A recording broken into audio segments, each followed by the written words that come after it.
নমস্কাৰ সকলোকে স্বাগতম জনাইছোঁ চেনেলটোৰ আকৌ এটা নতুন ভিডিঅ'লৈ। আজিৰ এই ভিডিঅ'টোত আমি 5 মে তাৰিখে হৈ যোৱা SSC GD এক্সামৰ প্ৰথম শিফটৰ মেমৰি বেছড কুৱেশ্যন কেইটা লৈ আহিছোঁ। তো 20টা কুৱেশ্যন আছে ভিডিঅ'টোত, গতিকে বলক ভিডিঅ'টো আৰম্ভ কৰোঁ। আৰু আমাৰ টেলিগ্ৰাম চেনেলটোত জইন হ'বলৈ এই কিউআৰটো স্কেন কৰি জইন হ'ব পাৰে, নাইবা এই লিংকটো ডেছক্ৰিপশ্যন বক্সত দিয়া আছে।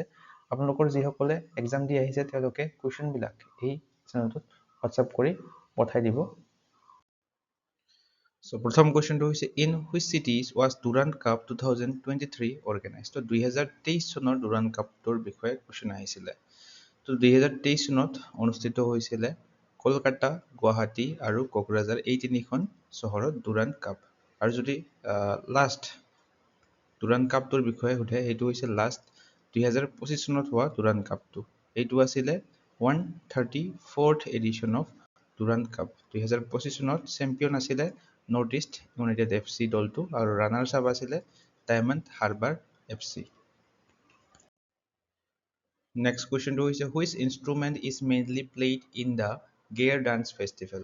তো গেৰ নৃত্য মহোৎসৱত প্ৰধানকৈ কোনবিধ বাদ্যযন্ত্ৰ বজোৱা হয়?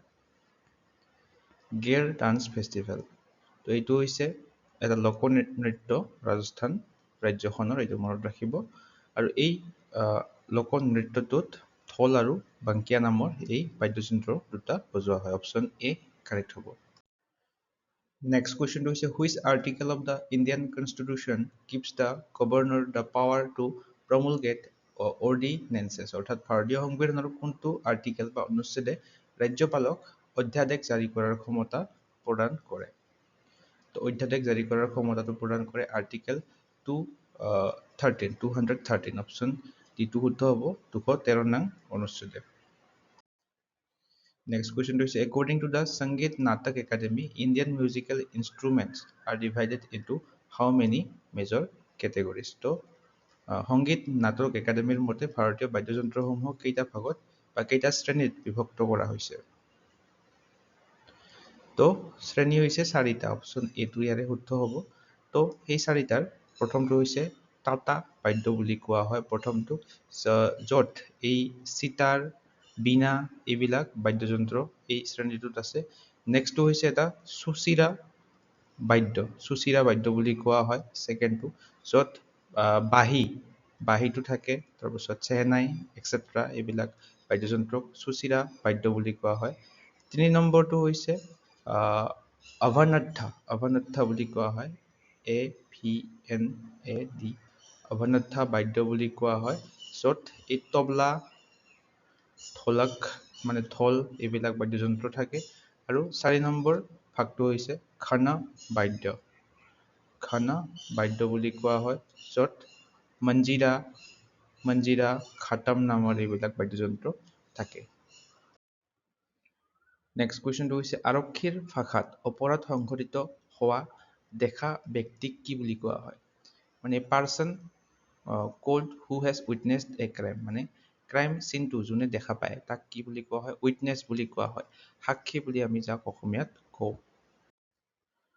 নেক্সট কুৱেশ্যনটো হৈছে আৰক্ষীয়ে নিশা ঘূৰি ফুৰা বা পহৰা দিয়া কাৰ্যক কি বুলি কোৱা হয়? When police roam or guard at night। তো এই কুৱেশ্যনটো ইয়াৰ আগৰ এটা চিফ্টতো আহিছিলে, ইয়াৰে শুদ্ধ হ'ব পেট্ৰলিং। অপশ্যন ডিটো টহল দিয়া বুলি কোৱা হয়। নেক্সট কুৱেশ্যনটো হৈছে which city is known as Manchester of India.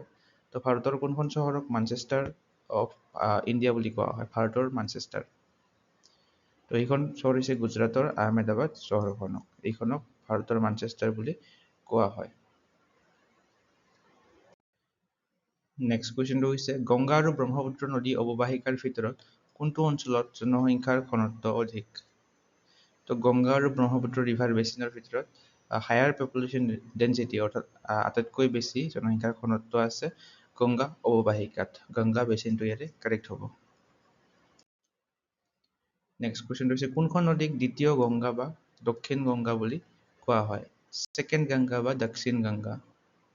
এইখন হৈছে অপশ্যন চি গোদাবৰী নদীখনক দ্বিতীয় গংগা বা দক্ষিণ গংগা বুলি কোৱা হয়। আৰু কেতিয়াবা কাবেৰী এইটোও সোধে, কাবেৰীখন হৈছে Ganges of the south India এইটো কনফিউজ হোৱা খায় তো Ganges of the south India বুলি কোৱা হয় দক্ষিণ ভাৰতৰ গংগা বুলি কোৱা হয় কাবেৰীখনক আৰু কেৱল যদি আমাক দক্ষিণ গংগা আৰু দ্বিতীয় গংগা সোধে তেনেহ'লে হ'ব গোদাবৰী লগতে এই ভিডিঅ'টো চাই যদি আপোনালোকৰ সহায় হোৱা বুলি ভাবে তেনেহ'লে আপোনালোকে লাইক বটনটোত ক্লিক কৰি ইয়াতে এটা হাইপ বটন দেখা হ'ব ইয়াতে ক্লিক কৰিব নাপাহৰিব ইয়াতে ক্লিক কৰি হাইপ কৰি দিব Next question is under which article of Indian Constitution is the governor of the state appointment by the President of India?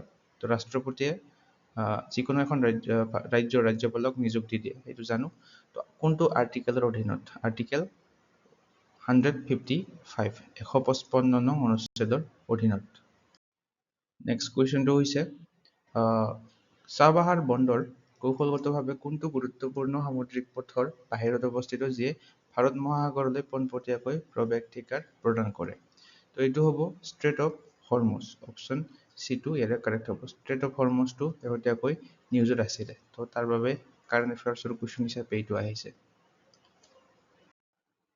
Next কুৱেশ্যনটো হৈছে জৈন আগম মূলতঃ কোনটো ভাষাত ৰচনা কৰা হৈছিলে যিটো সেই সময়ৰ সাধাৰণ মানুহৰ ভাষা আছিলে জৈন আগম এইটো ৰচনা কৰা হৈছিলে প্ৰাকৃত ভাষাত অপশ্যন D2 শুদ্ধ হ'ব নেক্সট কুৱেশ্যনটো হৈছে মাদুৰাইত সাহিত্য সংগম অনুষ্ঠিত কৰোৱা সংগম সাহিত্যৰ সংৰক্ষণ আৰু বিকাশত প্ৰধানকৈ কোনটো প্ৰাচীন তামিল ৰাজবংশই অৱদান আগবঢ়াইছিলে তো এইটো ৰাজবংশটো হৈছে পাণ্ডিয়ান ৰাজবংশ অপশ্যন B2 কাৰেক্ট নেক্সট কুৱেশ্যনটো হৈছে MSME চেক্টৰ অৰ্থাৎ MSME খণ্ডত উদ্ভাৱন ডিজাইনৰ উৎকৃষ্টতা বৌদ্ধিক সম্পত্তি সংৰক্ষণক প্ৰসাৰিত কৰিবলৈ সূক্ষ্ম লঘু মজলীয়া উদ্যোগ মন্ত্ৰালয়ৰ দ্বাৰা কোনখন আঁচনি আৰম্ভ কৰা হৈছিলে তো এই আঁচনিখন 2022 চনত আৰম্ভ কৰা হৈছিলে option C MSME innovation scheme এই স্কিমখন সূক্ষ্ম লঘু মজলীয়া উদ্যোগ মন্ত্ৰালয়ৰ দ্বাৰা আৰম্ভ কৰা হৈছিলে 2022 চনত নেক্সট অপৰাধ সংঘটিত কৰাৰ সন্দেহ থকা অপৰাধস্থলীত পোৱা ব্যক্তিক আইনী ভাষাত কি বুলি কোৱা হয় What is a person found at a crime scene suspected of committing a crime? তেখেত হৈছে suspect সন্দেহযুক্ত নেক্সট হিন্দী গ্ৰামাৰৰ question correct spelling of the Hindi word wife তো ৱাইফক হিন্দীত কোৱা হয় পত্নী বুলি তো ইয়াৰে কাৰেক্ট স্পেলিংটো হ'ব অপশ্যন C এইটো পত্নী Next question is a tap can fill a tank in 100 minutes. In how many seconds will it fill 80% of the tank? তো এটা নলীয়ে এটা ট্যাঙ্ক 100 মিনিটত পূৰ কৰিব পাৰে এই ট্যাঙ্কটোৰ 80% কিমান সেকেন্ডত পূৰ হ'ব তো ট্যাঙ্ক এটা 100% পূৰ হ'বলৈ 100 মিনিট সময় লাগে তো 80% পূৰ হ'বলৈ কিমান সময় লাগিব 100%ৰ 100 মিনিটৰ 80% লাগিব তো 100 মিনিটৰ 80% কিমান হ'ব 80 মিনিট হ'ব তো ইয়াতে আমাক এনসাৰটো সেকেন্ডত দিয়া আছে তো 80 ক আমি সেকেন্ডত 80 মিনিটক সেকেন্ডত নিবলৈ আমি 6 ৰে পূৰণ দিব লাগিব তো ইয়াৰে পূৰণ কৰাৰ পিছত আমি পাম 4800 তো এনসাৰ হৈ যাব 4800 second Next question is the HCF of two numbers is 36 and third number is 18. What will be the HCF of these three numbers? দুটা সংখ্যাৰ গসাগু 36 দিয়া আছে আৰু তৃতীয় সংখ্যাটো দিয়া আছে 18 তিনিটা সংখ্যাৰ গসাগু আমাক সুধিছে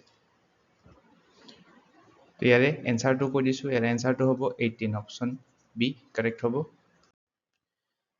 তো লাষ্ট কুৱেশ্যনটো হৈছে what is the length of the diagonal of the square of a side of 12 units 12 একক বাহু বিশিষ্ট বৰ্গক্ষেত্ৰৰ কৰ্ণৰ দৈৰ্ঘ্য কিমান হ'ব তো বৰ্গক্ষেত্ৰৰ কৰ্ণ নিৰ্ণয় কৰা এটা সূত্ৰ আছে সেই সূত্ৰটো হৈছে বাহু মানে সাইড পূৰণ √2 তো ইয়াতে আমাক সাইড 2 দিয়া আছে 12 তো এনসাৰ হৈ যাব 12 √2 তো লাষ্ট কুৱেশ্যনটোৰ এনসাৰ আপোনালোকে হোমৱৰ্ক হিচাপে ৰাখিব এই কুৱেশ্যনটোৰ এনসাৰ কি হয় আপোনালোকে ক'ব correct spelling of the Hindi word pain pain শব্দটো হিন্দীৰ কি বুলি কোৱা হয় পীড়া বুলি কোৱা হয় তো এই পিৰ কোনটো স্পেলিং কাৰেক্ট হয় কমেণ্ট কৰি জনাব। ইয়াৰ লগতে আপোনালোকক জনাও যে 2025 চনৰ যদি কাৰেণ্ট এফেয়াৰ্ছৰ কণ্টেণ্ট বিচাৰি আছে আপোনালোকে আমাৰ চেনেলটোৰ এইখন কাৰেণ্ট এফেয়াৰ্ছৰ বুকলেট ল'ব পাৰে। ইয়াৰে পৰা SSC GD এক্সামত বহু কুৱেশ্যন আহি থকা দেখা গৈছে কাৰেণ্ট এফেয়াৰ্ছৰ। ইয়াতে কণ্টেণ্টখিনি আপোনালোকে চাই ল'ব, টপিক ৱাইজো পাব আৰু মান্থলি ৱাইজো আপোনালোকে পাব ইম্পৰ্টেণ্ট MCQ বিলাক। যদি ল'ব বিচাৰে চিম্পলি হোৱাটছআপ নম্বৰটোত হোৱাটছআপ কৰি এই PDF-খন ল'ব পাৰে। সো ভিডিওটো চাই আপোনালোকে কেনে পালে কমেণ্ট ছেকশ্যনত জনাব, লাইক কৰি দিব, শ্বেয়াৰ কৰি দিব। লগতে লাইক কৰাৰ পিছত আপোনালোকে এটা হাইপ বটন দেখা পায় কমেণ্ট ছেকশ্যনৰ ওপৰত, তাতে হাইপ কৰি দিবলৈ প্লিজ নাপাহৰিব। তো ছেকেণ্ড শ্বিফ্ট আৰু থাৰ্ড শ্বিফ্টৰ কুৱেশ্যনখিনি লাগে নে নাই আপোনালোকে কমেণ্টত জনাবলৈ নাপাহৰিব। আজিলৈ মানে ধন্যবাদ।